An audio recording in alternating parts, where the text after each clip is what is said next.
like if you put ice in it, did it actually brew? No, it brewed, and then I don't know. It's fine. So tea time. We're here. We quickly made a cup of tea. So when you're telling me you made yours with ice water.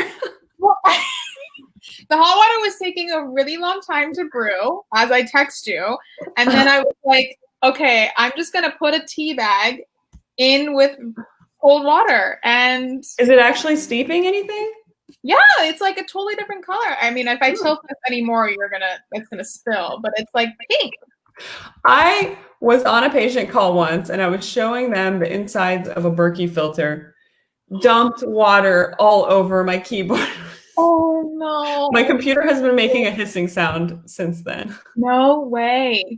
And I guess you can't put the computer in rice like you can a phone. No, I like considered throwing rice all over the top of my computer. So anyway, sorry, I'm sharing this into the group. So we're just the time here. Okay. It's shared right now.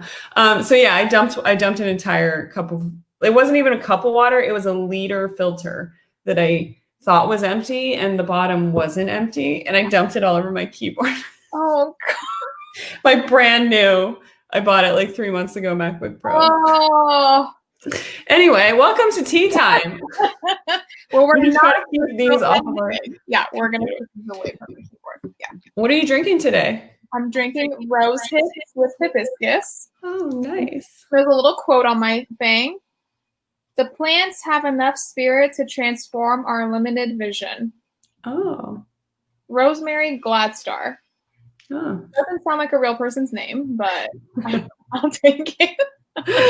I have also rose in mine too, but well, not rose hips, but I'm gonna be repping Numi tea probably every week. I have Numi again, but this one's the turmeric 3 roots. It's turmeric. Ooh, that one is really good. They have a couple blends. This one's ginger licorice rose. So this I haven't had the licorice one. Oh, this one's good. It has rose and a little ginger in it. So yeah, that's what I got going on for tea today. I'm going to try to get them to join us one day. I know. Please, Numi, sponsor us. We will drink you at every tea time.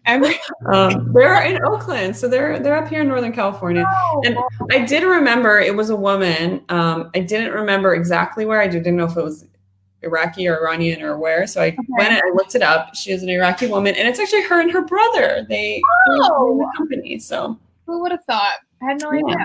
Look at that. Yeah, so I love this company. I think they have great tea blends, but I'm doing the turmeric today. I'm feeling a little needing some anti-inflammatory. So inflamed. Yeah. So everyone, welcome. We're doing another weekly tea time. I guess we were doing highs and lows. Highs and lows. Run through our weekly high. We'll start with the lows. We'll start with the bad news. Let's start with the lows. Let's see. I'm trying to think what was a low. Maybe you didn't have a low this week. Maybe not. Maybe I'm trying to think if there was any. I mean, okay, I'm going to talk about CoStar for just 2 seconds. So CoStar is this astrology app. I guess you could call it that. And if you're ever listening to this video, I love you. I love the app because it actually really tells you like the signs and like where it is in the house. So like it really helps to like read through. Don't worry, I don't think CoStar is going to be watching this video. You never know. But the point that I'm trying to make is that their daily notifications that I receive are really, they're kind of disheartening. And they're brutal. They're very brutal. Then you've shown me yours. They're brutal. They're really brutal. And we found out that yours are not brutal. So now I'm wondering if there's like an algorithm set up or maybe it's something to do with your stars and your planets, your Sagittarian. Like maybe you're going through a brutal. She's all fire. So give her all the aggressive comments. It could be a tough time for the double Sag. You know, it might be. I haven't. If anybody here is an astrology expert, chime in because we know a little bit, but we're no experts at it. Yeah, definitely not. So mine are definitely more kind. My CoStar updates every day. And I'm doing the one today. I don't even remember what it was, but yeah, they're kinder. And I was like, maybe because I'm a Pisces and they know I can't handle it. The one on Monday was it? No, not this week. My one last week blatantly called me dumb. It was like something about like, stop trying to be irrationally dumb today. And I was like, what? That is like the cruelest thing. Yours are brutal. You've screenshotted them to me. They're pretty bad. So like that might be the only blow that I can think of, is that I just keep getting these horrible notifications every day. You can just delete them. I could just delete them. This is just so true. So true. Yeah, so that's pretty good. You've got everything, seems like everything else under control if your astrology notifications are the worst part of your week. What about you? I won't harp on this, but my low, I'm actually having a Hashimoto's flare right now. It does happen even to people who feel, great and know a lot about it. But I'm having a flare. I think I had stressful month this month and last month. Things are stressful in the world and I'm doing my best to deal with it. But I'm also just like pushing myself too far, staying up too late. Yeah, you need to sleep. Like have a little bit more like boundaries. So I'm having a flare. Mostly if people are like, what does your flare up look like? Because everyone's looks different.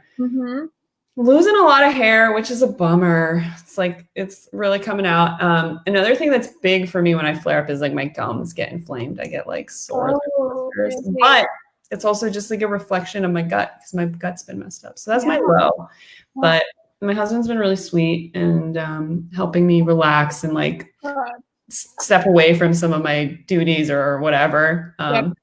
So yeah, I'm just trying to rest, but I'm having a flare up. I'm doing all the things that I know is good for me.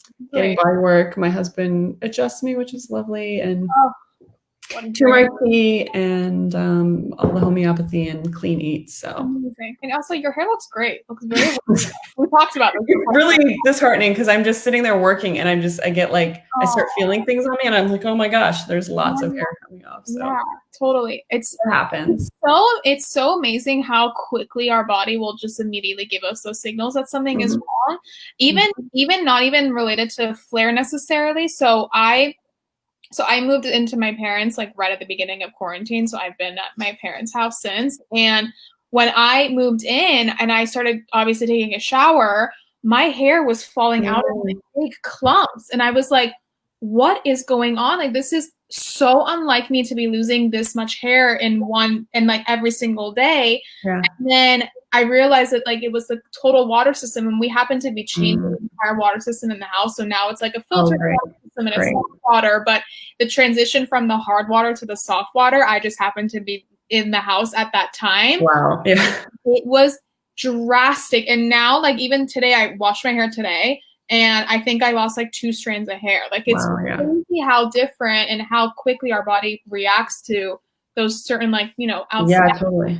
I mean, yeah, and you bring up a really good point because actually that's in our KANARI club, in the member club, we're going over water and water filtration and showers and all of that, and how to kind of like actually how to find out what is in your water source based on your like zip code in your region and what you need to filter out of it. So super important. We have I use water filters for so many things because we don't even realize it. Like part of it is that like water is, when it's filtered, it tastes better and it cooks better and all of that. It doesn't leave like residue. But even the stuff we can't detect, we can't smell, will like particularly like chlorine and then these different like toxins there. Some of them are carcinogenic. Some of them affect thyroid function and just like detoxability. So that's a big topic. And that's a big one that we're covering in our club this month. So let's move on to the good stuff. Anyway, the weekly highs. Well, I take every Wednesday off, as you know, and I had just like the best day yesterday where I've come to realize that Wednesdays have become my like marathon of eat all my favorite foods before the day ends. Because I realized I did it yesterday and I also did it last week. I was like, is this becoming like my weekly theme? So I woke up in the morning, didn't feel like doing anything like workout wise. I took Olive for her walk. I came home. I went right back into bed and I just stayed in bed for like an hour and a half. I did like I think like a full hour of meditating. I journaled, all the things. And then I craved pancakes. I made pancakes. And then I went and got a vitamin IV later in the day. I went and had a burger because I was feeling like I needed red meat. And then came home and laid by the pool, and it was like so lovely. Oh, and then I had ice cream, and then I had something else. Like a splurge staycation. It's really just become my like marathon of eat all my favorite foods. Like I ate everything I loved, almost everything I loved. So nourishing. That sounds really nice. Right, it was great, and I feel lovely now. Like all the vitamins are in, and I feel great. Yeah. Oh man, I would really love an IV drip right now of some vitamin. Ooh, It's like a little boost of energy. That That sounds awesome. I think last week was your weekly high, your Wednesday also. You know, I just love my Wednesdays. I really do. It sounds good. I think I told Titus last night, I said, you know, I need to like get this practice from Neeyaz, like for sure. I need to just be more particular about the days that I take off, the days that I work, because I kind of just blend all my boundaries. And I personally like that because it allows me to be very like go with the flow, which is like my personality. But I think introducing those very like non-negotiable rest days and like, okay, work hours are over. Exactly. Something that I definitely struggle with. If anybody's watching or they're watching this replay and you relate to that, just shout me out in the comments here, because sometimes I feel like you get into that self-critical thing where you're like, oh man, I'm lazy or I'm not organized or whatever. And I think just different personalities handle things differently. And one of the things that I think you can always look at something as a strength and a weakness. And I think the strength of approaching it like that is you're really kind of flexible and you're like accepting of when things change. But it also like the weakness of it, the thing that it does is it like makes me not have boundaries. Like I don't rest at appropriate times or I overwork. So for me, I may be flexible, but I need to work on the rigidity a little bit. Just the touch. I actually was talking to a client earlier, and she's also like a sensitive soul, and I adore her so much. And she's in a space right now where she has so many exciting, wonderful things happening, but because she has so many exciting things happening, she's letting go of like the self-care aspect of it. Her days are also starting to really blend. And I'm like, I love that you're in this space where you're creating and you are so excited about everything that you're working on, but I also need you to be really mindful about your own internal boundaries and making sure that you are setting those times for yourselves to just completely disconnect from everything that you're working on. Otherwise, it's going to end up turning into something really mundane and you're going to start resenting it. And I don't want you to come to that space. I want you to continuously every day be excited about going and working on these projects. And so we sat down and I kind of told her like how to break up her calendar in a way that would make sense. So I'm going to help her kind of figure that out. And then I had another friend text me earlier asking for tips on how to, you know, switch up the calendar and like give those days off. So I'm available for it. That sounds like that's one of your genius zones. Is like I think so. Yeah. I honestly like I get burnt out really quickly if I don't take those times. Like because I am all fire. My signs are all fires. I'm also like Ayurvedic. I'm also fire. I'm a very like fiery person. And if I don't take the time to slow myself down and ground myself, I will burn out immediately. And then when I burn out, I'm just not a nice person to be around. I'm really irritable. I'm hangry all the time. I'm not sleeping well. Like I just don't feel my best. So I know that I can only show up best for myself and for people that I work with if I do take those times off for myself and cut myself off when I need to. Otherwise, it's a ripple effect. It's not going to benefit anybody else either. So I mean, I see the benefits of it. Maybe I've done it sometimes in my life, but I think it's one of the hardest things I think for me, just as my personality type. Because there are things that, you know, we have similarities to, but also like some major differences. And I don't know. I don't know if anybody else here relates, but like if you categorize it in that way, like I am all the things that hate boundaries. Like I'm a Pisces, I'm an Enneagram 4, I'm an INFP, and it's just like the idea of rules and rigidity and boundaries just feel really painful and harsh to me. So it's like everything just like I just want everything to be like soft and blendy. So it's just like not the best all the time. But yeah, so what topic are we even on? Well, we're now on your weekly high because we were talking about my weekly high. My weekly high. So yeah, I honestly have been working a lot, and I haven't really set aside the time to rest as much as I've needed to. But I think one of the highs was, so we launched the member club this month, and we've kind of just been figuring out what our members want and how everyone's interacting and how the chemistry is working together. So we did our live like presentation call on Tuesday, and it was really sweet. I think that was like one of my highlights, because the people in the Canary Club are really sweet. They're really awesome people. And I just love the engagement and the curiosity and the sharing of the stories. So that was fun. We did our like live group presentation, our live call with people, and the interaction was nice. So even though it's like all work related, but it's kind of where we're at there. Yeah, it doesn't always feel like work. It just feels like passion. It's great.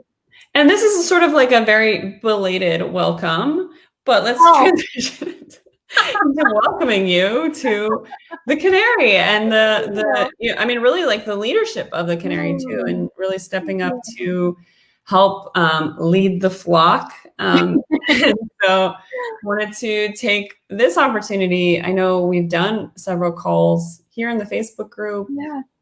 And like on my social and stuff, but I think a lot of people who have been following my work for several years are familiar with the Canary Project. I think it started, I don't know, 5 or 6 years ago. I don't really remember exactly, but it came from the idea of us all being canaries in a coal mine. And rather than us beating ourselves up for having reactions or symptoms or feeling kind of overwhelmed by the world around us or the world within us, understanding that we're canaries and we don't thrive in a coal mine around toxicity, around like a lot of stress and pressure and burdens like that. So finding ways to care for our sensitivity and our superpower. So that's the gist if you guys are new to the Canary or you've been following my work for a while. But yeah, a couple months, I don't even know how long it was. Maybe like it was within the past year. Yeah. We connected online and I kept seeing your work and, you know, the content you were posting and the kind of encouraging messages you were putting out for your audience. And I just thought, wow, there's a lot of overlap here. So we started kind of having Zoom dates, right? Yeah. That's exactly what they were. We sort of had Zoom dates / interviews. I don't even know. / assessment, courting. Yeah. We're just getting to know each other too. But I think there was always this kind of thought in the back of my mind of just how much congruence there was in the work that we were doing and the messaging and the philosophy. So I think it, when I started the Canary, it was never my intention to go at it alone. And I've collaborated with a lot of people over the years, but you know, when I started it, it was this idea of like, I'm not alone in this, and we want to build a community and, you know, gather a flock of other canaries. And so always in the back of my mind is like, you know, is somebody a good fit to kind of take this project on with me and bring people a lot of love and resources and value. So I think that's where our Zoom dating relationship kind of felt like headed into. You asked me out, I said, okay. And then I made you take a bunch of quizzes to figure out what you were really like. I mean, it was the most honest date you could probably ever have.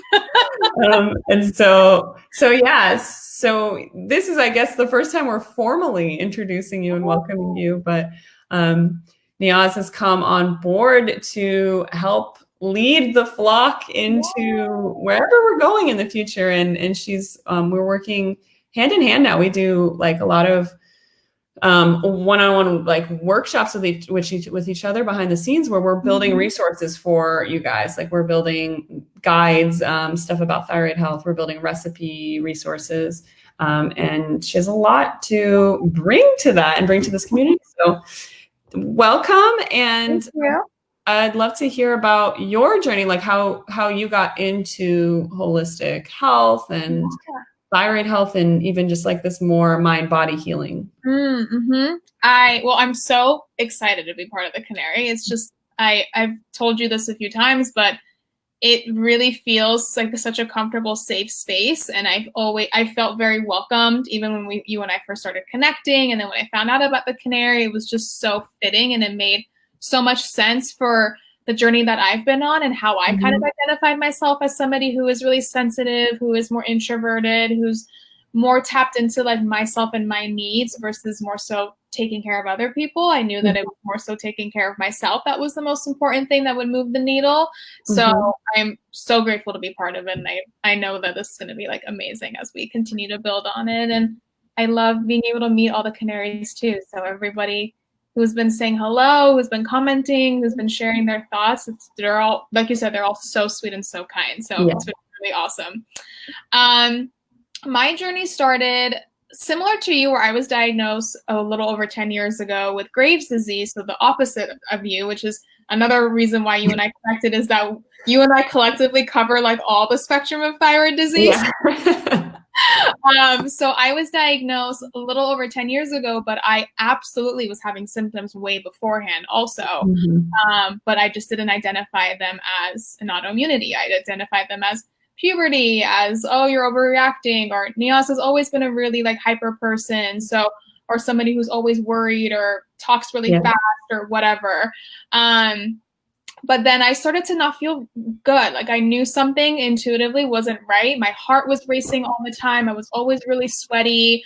My hair was falling out and thinning. I used to have like really thick hair, and I don't have really thick hair anymore. So I knew something was wrong. And I think at the time I want to say 17 or 18, where I told my parents, you know, I think I want to go see the doctor, maybe get a blood test, like, see what's going on under the hood. And when I got a test, and then it came back that, you know, I have hyperthyroidism and Graves' disease, and I had never heard of a thyroid at the time. I didn't know what it was. So really diving into like educational, understanding like what is thyroid disease, what is a thyroid, what does it control, finding out that it controls everything. Okay, so what do we have to look at initially, first thing first? So I think the very first piece for me, as far as my healing really took off, was looking at my nutrition and the foods that I was eating, because I understood it as, well, this is an inflammatory disease. So what am I eating that's causing inflammation maybe inside my body? I honestly didn't even think about like toxic topically, like in bath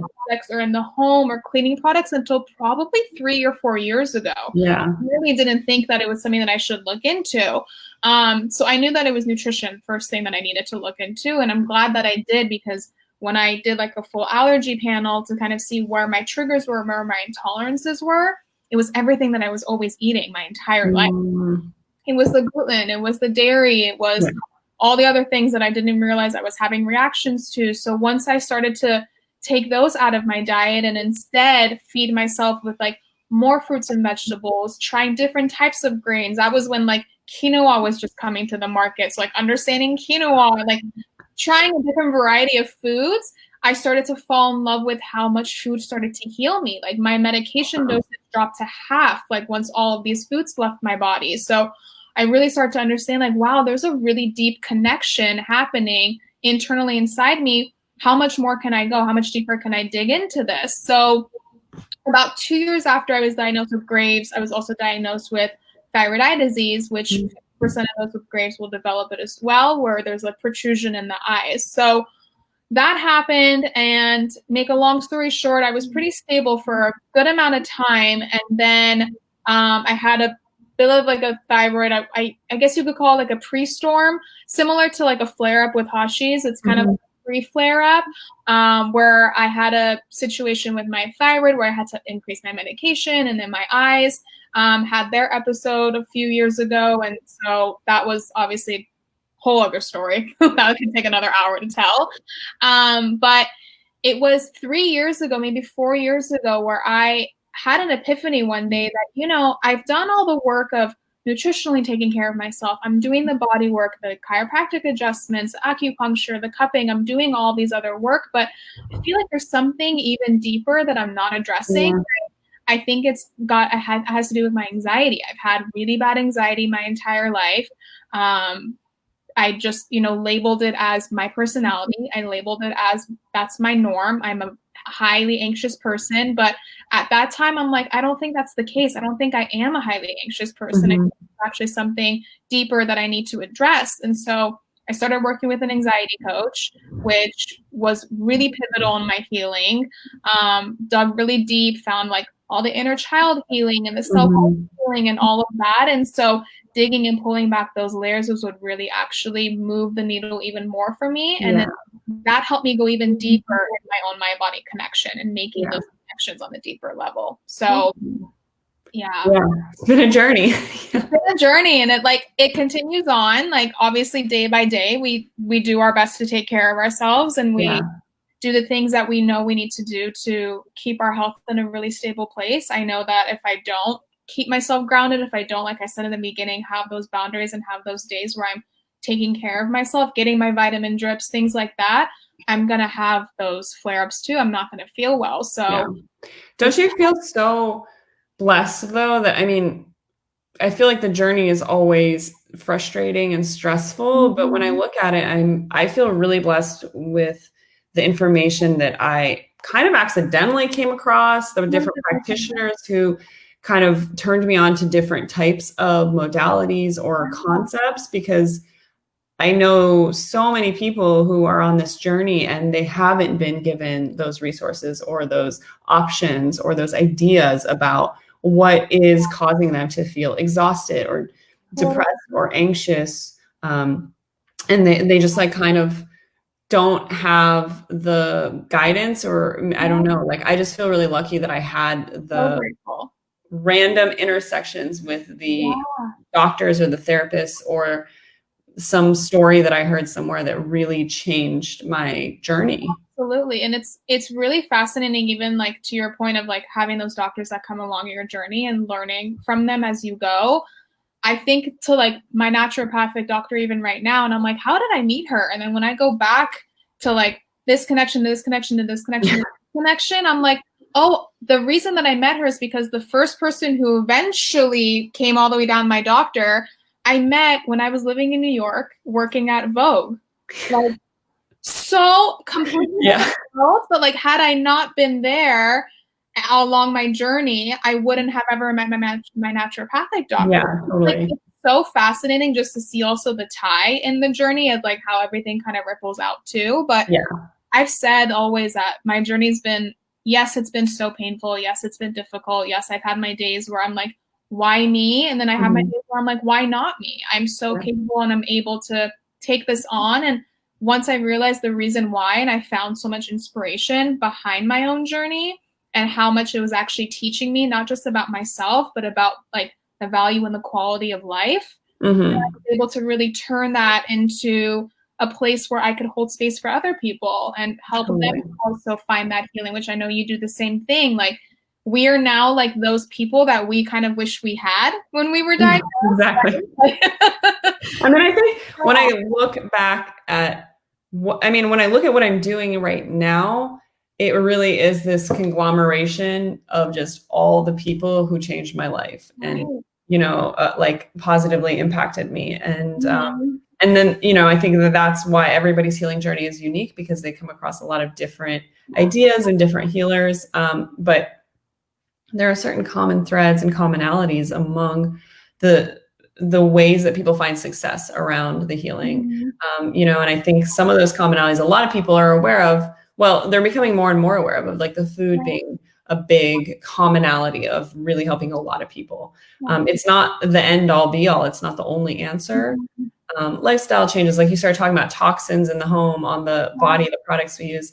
And what I see the least in this story is the route of doing mind body medicine. So actually doing like somatic body work. So anything from energy medicine on the body to chiropractic, all the different techniques within that, massage, yoga, like all these like physical things that actually change our body, that change our presentation of our immune system, our biochemistry. Totally. And then like, you know, the mindset stuff and how that all is like totally connected, and everybody, like it's all those pieces are going to impact everybody. But sometimes people really do need to focus more on the nutritional food stuff, or they really like, that may not be the thing that moves the needle for them. It may really be the emotional stuff or the relationship stuff, or connecting with their own body, like having that embodied felt experience of like not wanting to disconnect from yourself or like numb yourself from this bodily experience that we're having. Yeah, definitely. I had like a really big pivotal moment, and as far as like connecting with my body in a really like intimate and loving manner when I started studying thyroid yoga, because thyroid yoga is so much, it is energetic medicine, and it's also a lot of becoming comfortable with the sound of your voice, which for years I could say Doesn't that everyone hate their voice? Well, that's the thing, is for years I hated the sound of my voice. Like, I would not leave voicemails for people. I wouldn't sing in the shower because I didn't want to hear myself talking. Like, I was really sensitive to that sound. And it was when I started studying thyroid yoga, and I obviously found out that like there's chanting involved and there is like utilizing your voice, and I'm like, oh, this is like, I didn't realize I was going to be going through like this kind of healing, you know, modality either, like even just for myself. And so the practice itself is an opening and a closing of using your voice, and there's a lot of breath work involved too. And so I started to slowly fall in love with the sound of my voice, and I became really comfortable with it. And then being able to find that comfort and that love for the sound of my voice made me more comfortable with my ability to be a healer, to like guide people through meditations. Because I was like, I almost like didn't want to do it because I'm like, you're not going to like my voice. My voice is like, it's raspy. It's much like lower pitched than like a normal female's voice. Like, you don't want me to lead you through meditation. Where it's like, oh my God, I was like keeping that healing away from so many people because I was so uncomfortable with my own. So that was a really like incredible experience of tapping in even more intimately to my own self and becoming more comfortable with my body. So that's a really awesome story. Yeah. And it really makes me think about the psychoneuroimmunology of like how we disconnect from ourselves, not just mentally, but then how that impacts physical disconnect. Because the majority of the way that like I got into this, but the way that I work with a lot of people too, is finding like, and then really feeling those disconnects in their own body, and then finding ways to release that tension around it or bring the energy through to those areas that they've disconnected or blocked off. So when you talk about that, like, I mean, it's like, yeah, everybody hates their voice. Well, I mean, unless you're, I don't even know, some famous singer, but that idea of like subconsciously hating this region, whether or not you feel like, okay, I'm just going to ignore it, there is this subconscious layer of your body not trying to feel the sensations around here as much, like just ignoring that area. And and from like the energetic medicine standpoint and the somatic standpoint, whenever we create these areas that we're like ashamed of or we're disconnecting from, I mean, energetically, we're kind of pushing them away. We want to destroy them. It's like that autoimmune self-destructive thing, right? But then also just from a basic physiological standpoint, when we don't focus our energy on certain things, the actual blood flow there decreases, and nutrients don't get delivered there as much, and we don't carry toxins away as much. So, our body is really smart and adaptive in that way, but sometimes we don't realize these messages that we're giving our own body in how it's connected or disconnected. So I think that was just even like breath work or the voice, it's not just about like, okay, now I like love myself and I'm accepting myself more. That's a powerful part of it. But there's this subconscious layer of like actually being ashamed or disconnecting from physical mind body connection there. So there's a lot. I mean, this is a lot of the stuff that I think you and I really connect over. A lot of the stuff that we go pretty deep in, and like the techniques and the modalities and all of that in the thyroid club, like the mind body club. So as we wrap up our tea time here, just want to remind people that we have this really awesome private group. It's off of Facebook, for better or worse. I think for better. It's on a private server, so we're going to put the link in the comments, but we are doing an early bird special right now. So you get like, I don't even know, it's like 90% off. It's like for the lifetime of your membership. So if you sign up now for the early bird, you lock in the early bird rate forever. And so we're doing all this kind of like these topics. We're going more deep into teaching these topics in the Mind Body Club. And so we're wrapping up our tea time, and I'm actually getting to the bottom of my cup here. Next week, let's see next week what flavor of Numi tea I bring. I think my dog is breaking into the room right now. Oh, okay. Are you missing me? So it was great chatting. If anybody's on and they have questions, feel free to throw it in the comments. Hi, baby girl.